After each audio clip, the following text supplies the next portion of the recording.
Hello everyone and welcome back to WesterosCraft Walks. I'm your host Kobe. And I'm Lucia. And today we are going to have a look at an interesting house, quite a lot of information about this one. And it's House Westerling of the Crag. So we are coming from Vickery, which we had a look at last time.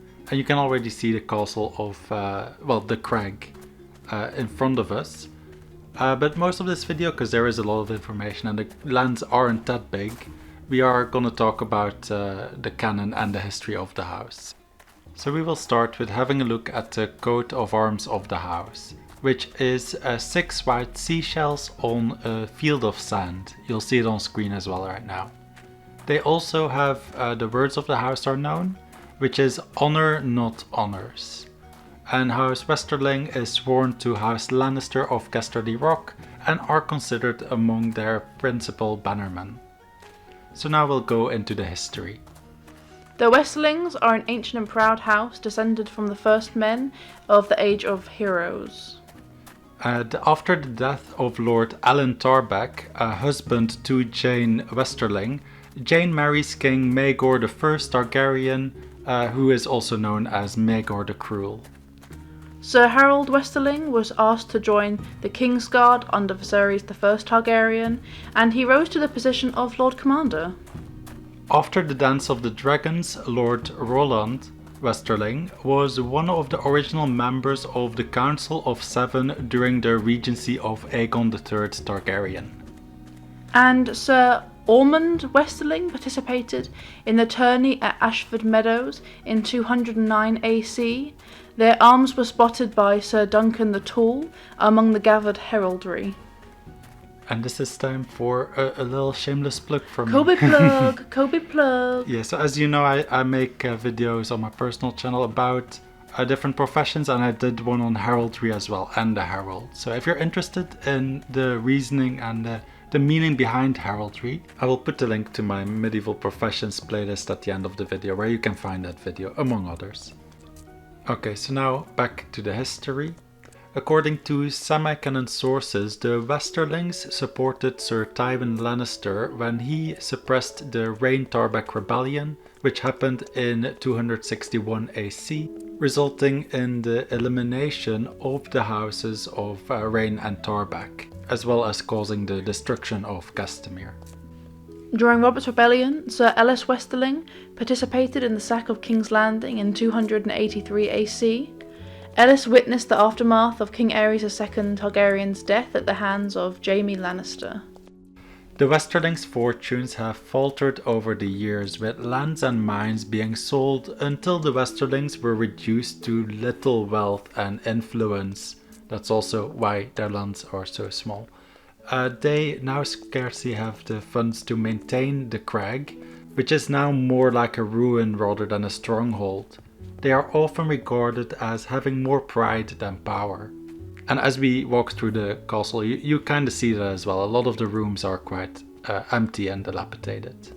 Lord Gawain Westerling offered his daughter Jane as a possible match for either Willem or Martin Lannister, but he was turned down by Kevin Lannister, most likely due to their low standings, seeing as Jane's maternal great-grandfather was from House Spicer, and he was just a mere trader in saffron and pepper.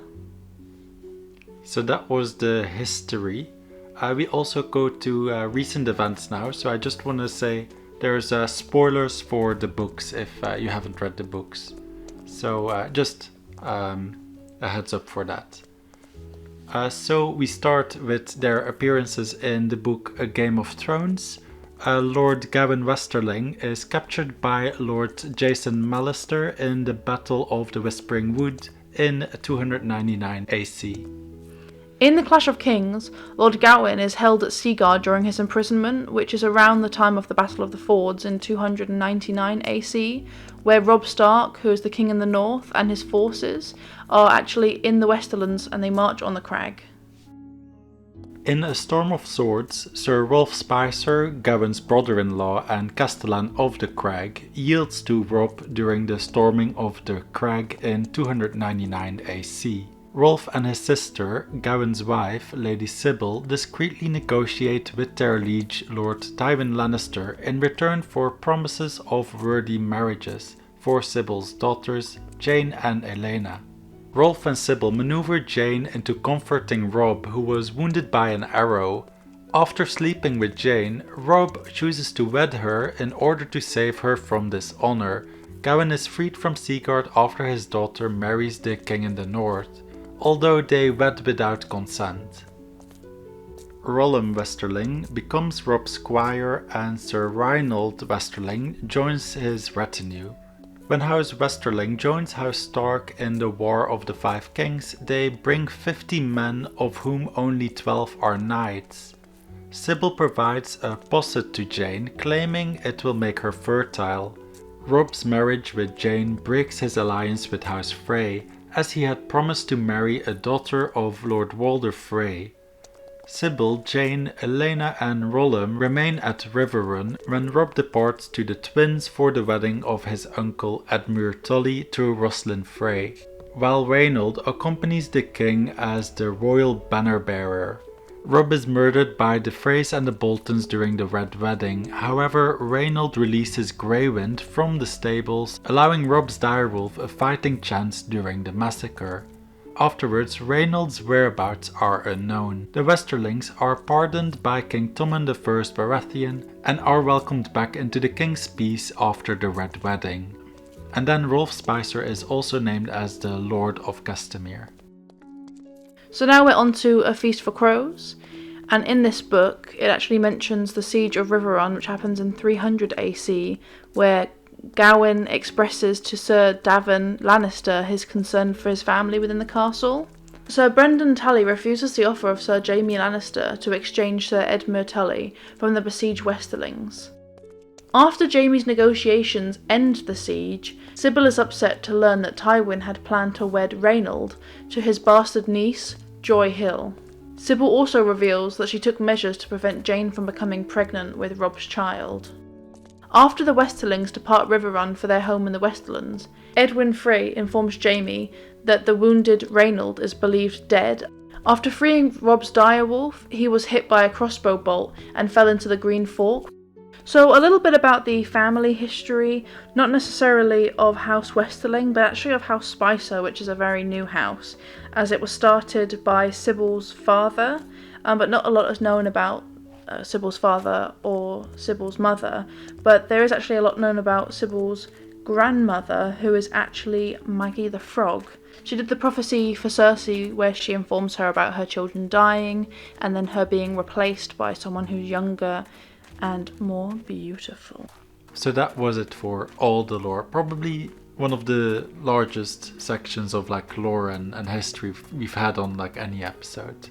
And it happens to be on an episode where there's like not that much land to show, so I'm sorry if it feels a little cramped, but yeah, for the rest of the video it will just be us narrating. We're going to that subtree up top.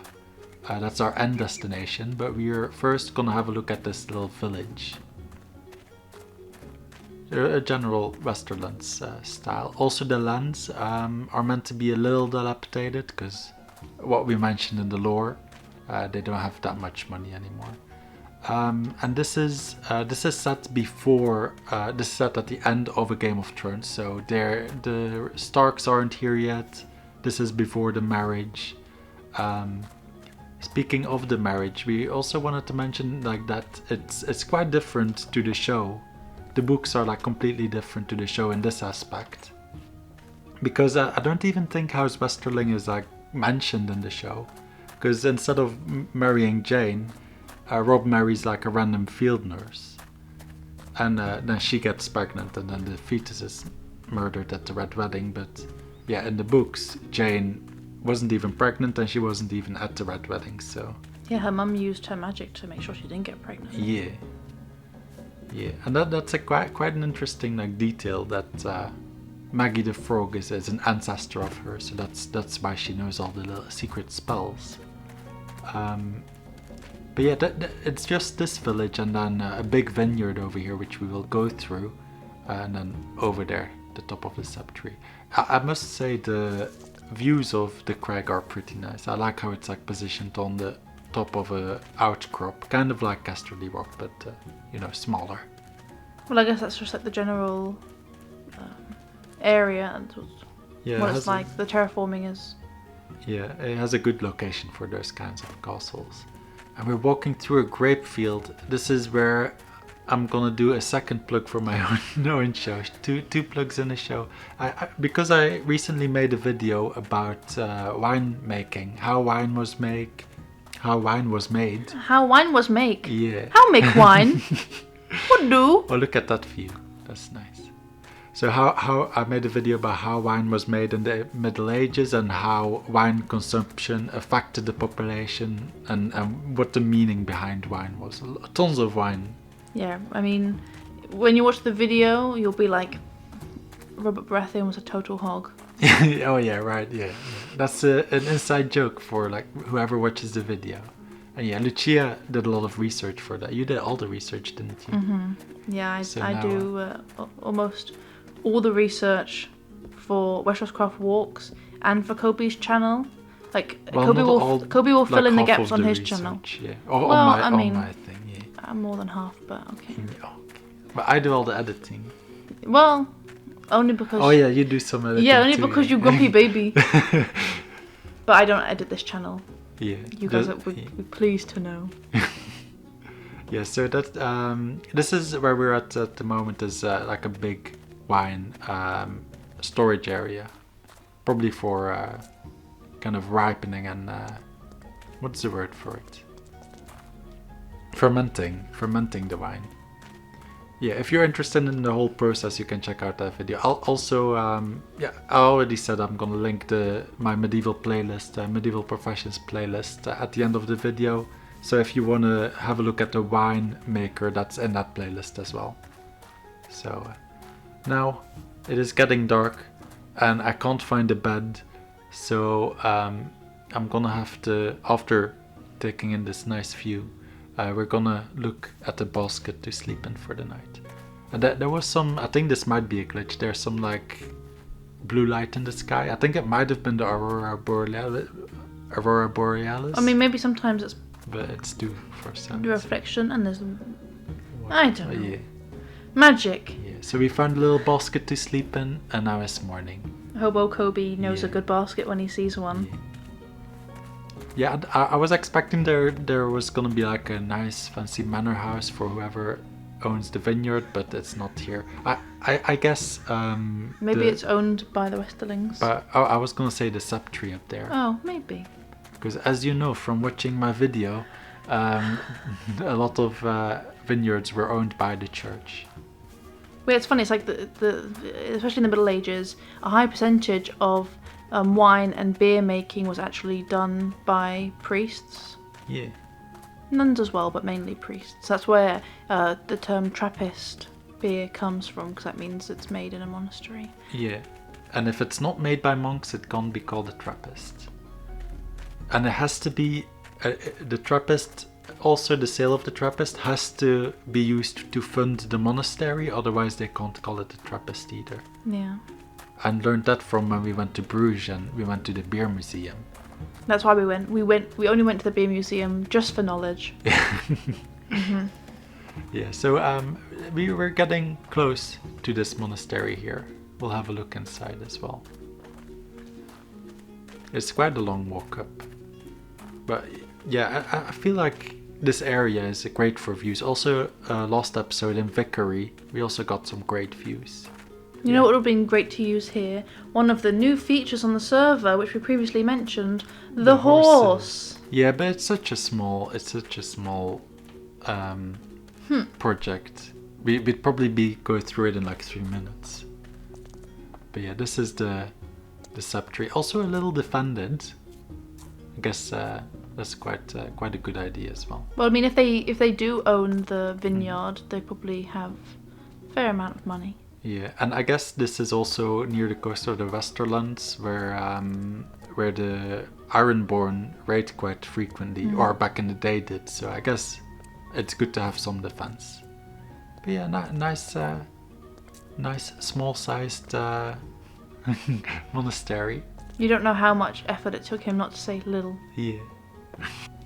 So this is just the bedrooms of the Septons.